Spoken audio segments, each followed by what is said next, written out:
ছাড়া তারা মরার পর জাহান্নামের কঠিন শাস্তি ভোগ করবে। জান্নাত ও জাহান্নামের মতো বহু খাবার এমন আছে যা মানুষে জানে না। এইরূপ অদৃশ্য খাবারগুলো কেবলমাত্র নবীগণ মানুষকে জানাতে পারেন বলে তাদেরকে নবী বলা হয়। বিভিন্ন সময় আল্লাহ তাআলা যত নবীকে পাঠিয়েছিলেন তাদের সংখ্যা কম 1,24,000। দুনিয়া সর্বপ্রথম নবীর নাম হযরত আদম আলাইহিস সালাম আর শেষ নবীর নাম হযরত মুহাম্মদ মুস্তাফা সাল্লাল্লাহু আলাইহি সাল্লাম। ইনি আমাদের নবী ও রাসূল। ইনি দুনিয়া ধ্বংস হওয়া পর্যন্ত সারা জগতের একমাত্র নবী, তাই ইনি বিশ্ব নবী।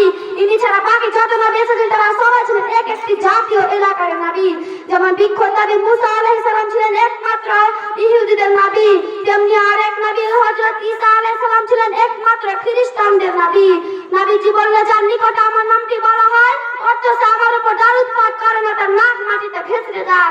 তাই তোমরা নবীজির নাম শুনলে কিনা বললে সাল্লাল্লাহু আলাইহি ওয়াসাল্লাম কখনো ভুলবে না।